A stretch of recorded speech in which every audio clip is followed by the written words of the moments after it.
If you're looking for an easy side dish that isn't just steamed beans, this green bean almondine is just what you're looking for. It's super simple and so flavorful, and it's ready in minutes.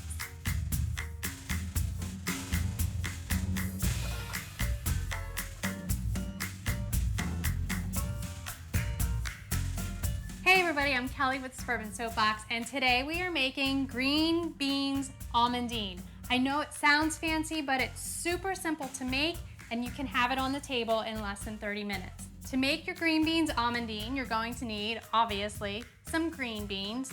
I've already blanched these green beans, so they're like partially cooked, they're ready to go, and that's what makes this go so quickly. You're also going to need some chopped garlic, shallots, butter, almonds. You want the slivered almonds or the sliced almonds. They're like thin. They actually just look a little bit prettier with your green beans almondine. Salt and pepper, lemon, so you want the juice and the zest of the lemon, and parsley. So to start our green beans almondine, we're going to first brown the almonds. So we're going to add a tablespoon of butter to our skillet, and you just want to melt that. So we're going to put the almonds in the pan. You just want to toss them a little bit with the butter, just to coat.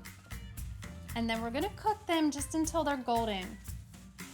You don't want to burn them. Burned nuts kind of take on a bitter flavor.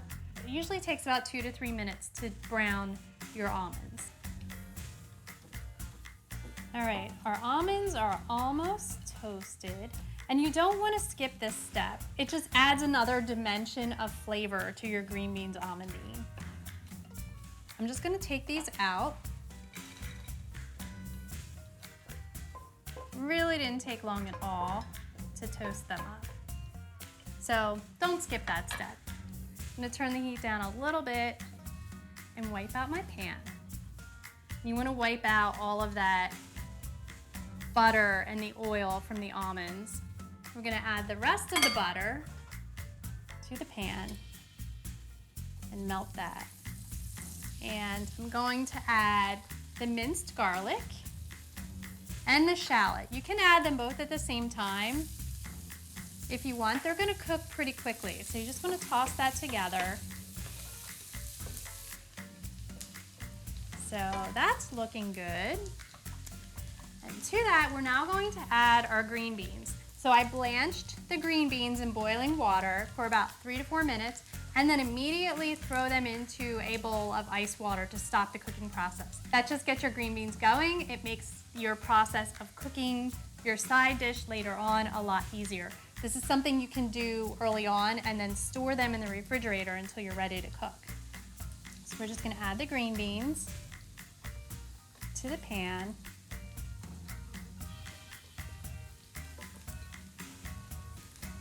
And we're going to toss everything together. Just stir it up. So we're just going to cook the green beans for about 3 to 4 minutes in the pan until they soften. They'll be a little soft already from blanching them, but you want to take that bite off. But you also don't want them to be soggy. Nobody likes soggy green beans. All right, now we're going to add salt and pepper.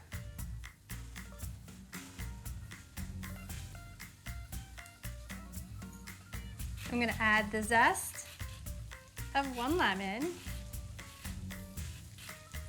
The best way to zest a lemon is to take your zester and hold it this way, and then zest your lemon by pulling towards you, and then you can just dump it all in. I'm going to cut my lemon in half, and we're going to add the juice to the pan.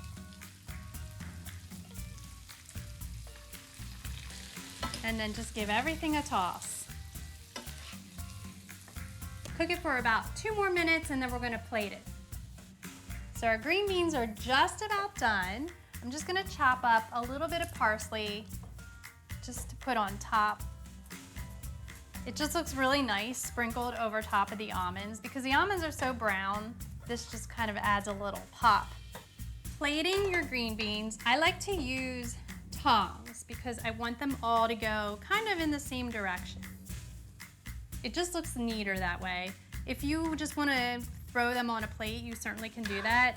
This is just how I like to do it. I can smell like all the flavors, the garlic and the onion and the lemon. Now we're gonna sprinkle our almonds all on the top. Sprinkle with some parsley.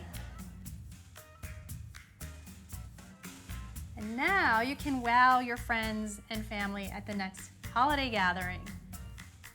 All done. See how easy that was? Simple and fabulous.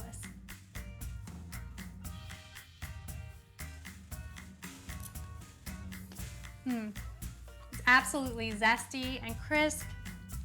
So much freshness and flavor in this very simple dish. If you like this recipe, please be sure to give us a thumbs up and subscribe to our channel. For more easy recipes, visit thesuburbansoapbox.com. Thanks again.